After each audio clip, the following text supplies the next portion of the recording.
আর মাত্র কয়েকদিন পরেই পবিত্র হজ। ইসলামের 5টি স্তম্ভের মধ্যে হজ হলো সবচেয়ে মহান ইবাদত। সামর্থ্যবান প্রতিটি মুসলিমের জীবনে অন্তত একবার হজ পালন করা ফরজ। হজ শুধু একটি ধর্মীয় অনুষ্ঠান নয়, এটি আল্লাহর সামনে সম্পূর্ণ আত্মসমর্পণের প্রতীক। হজরত ইব্রাহিম আলাইসাল্লামের স্মৃতিকে ধারণ করে লক্ষ লক্ষ মুসলিম একই পোশাকে একই ময়দানে এসে দাঁড়ান, ধনী গরিব, জাতিবর্ণ সকল ভেদাভেদ ভুলে।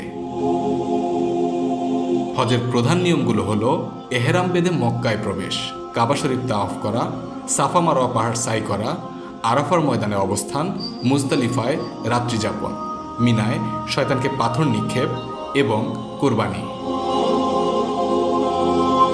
আরাফার ময়দানে দাঁড়ানোই হজের মূল রোকন। এই মুহূর্তটি প্রতিটি হাজির জীবনে সবচেয়ে পবিত্র মুহূর্ত। হজ মানুষকে শিখায় পার্থিব সব কিছু ছেড়ে আল্লাহর কাছে ফিরে যাওয়ার পথ।